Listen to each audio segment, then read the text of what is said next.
1,000 years po.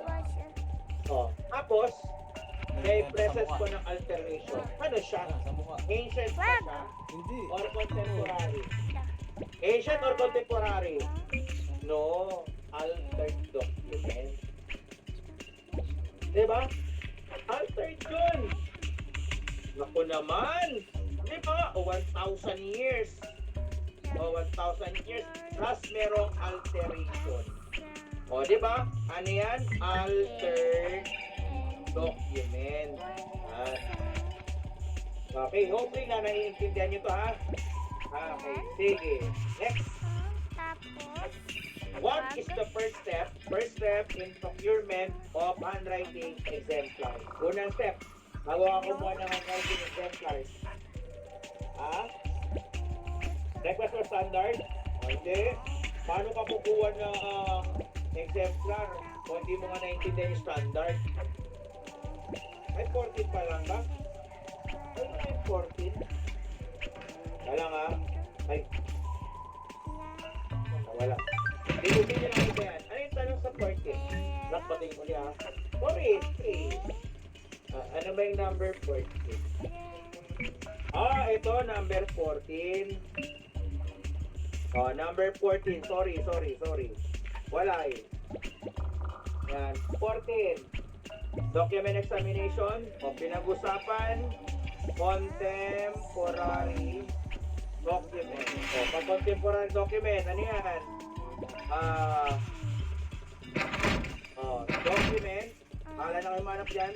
Document which is not more than 5 years. Yan. Before and after. Ayan. Tanggal na yung letter A more than. Letter B. Pwede letter B. Document is more than tanggal na yung C. It's not more than tanggal na yung D. Bravo yan. Bravo. So, salamat po. Yan ha. So, paano nyo gagamitin ang contemporary document? Yung contemporary ba, ano to? Standard ba to? Kapag natin to, kalaban. Kakamapin mo yan. Sample nito. Nangyari ang krimen, yung question document way back 2018. Ang sinasabi dito, sino ang pinakamalapit na pwede mo na gagamitin? Tingnan nyo maigi ha. Mga 17, 16, 15, 14, 13, 12. Ito naman ay 19, 20, 21, 22, 23, 24. Ito yung nangyari. Ito yung date ng question document. Ito ang pwede mong piliin pang compare dyan. Kaya nga si investigador, di ba sabi ng investigador kanina, pwede ba ako maka-request ng dokumento sa ganitong year? Sabi dyan, not more than 5 years before and after. Pasok sa 17, 16, 15, 14, 13, 19, 20, 21, 22, 23, pasok yan. Ang hindi papasok dyan is yung 24. Yan ang pwede nyong gamitin na standard document.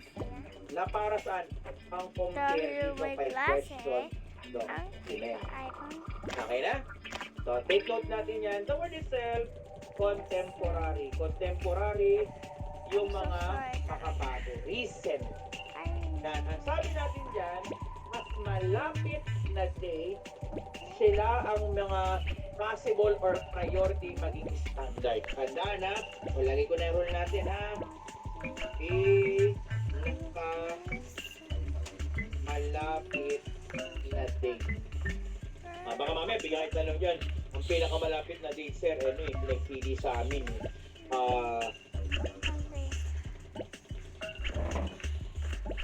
Sabi sa amin, A, B, C, at saka D. Pinakamalapit, 70. Sir, dalawa po yung pagpipilian namin. Letter E or letter A po. Anong pipiliin natin? A or E? O, yung pinakamalapit, A. Ganun siya. Okay, kasi ito, recent na naman ginawa yan. Ito yung pinakamalapit. Okay na? Okay, sige. Number ano tayo? 15. First step in procurement of handwriting. Una mo nang gagawin.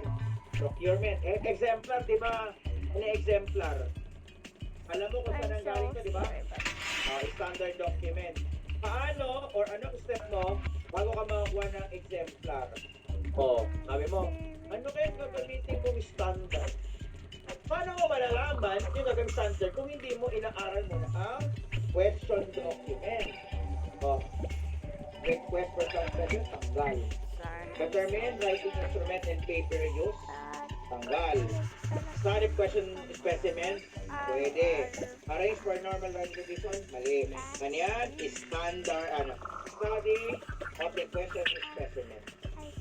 Ito, 16.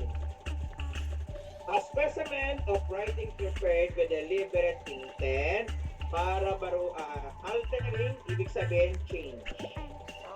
Altering the usual writing or to change usual writing habit in a hope.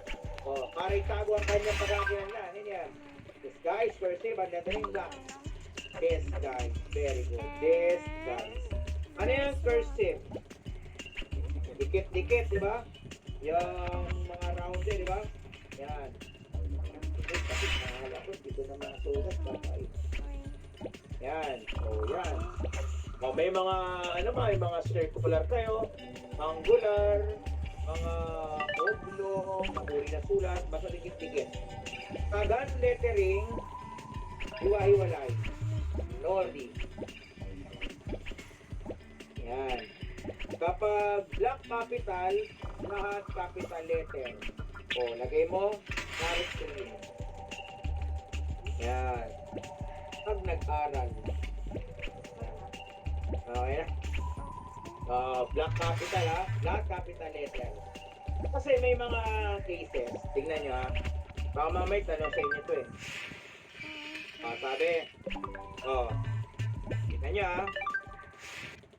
kapag marami, di ba tinanong,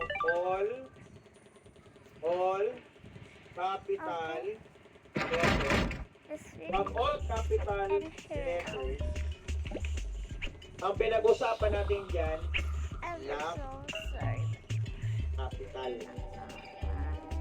Tandaan ang pinaka-magic word nyo para tandaan yan is what? All. Okay? Pero pag ang tanong lang sa inyo ay capital letter, capital letter, ang isang sagot nyo dyan, what is okay? Pero pag ang tanong naman sa inyo, kapag small letter po, small letter. Ang small letter, ano yan? Minuscule. Okay? So, take note nyo yung mga scenario na yan, Okay, ngayon. Sige, i-apply ngayon natin dito. Tignan natin kung ano isasagot nyo, Pag majuscule, kung ayaw mo capital letter, mga other than ng majuscule.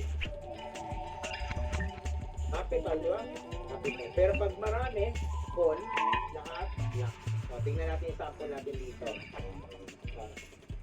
Dito tayo. Maganda. Ito lang Walang tanong dito. Ito. Tignan nyo muna yung tanong na ito Ito muna yung unahin natin. Ayan. In writing holographic wheel, all letters are majuscule. So wikinig muna. To make it clear and concise in what form it is written. I-check nyo muna. Hindi naman sinabi na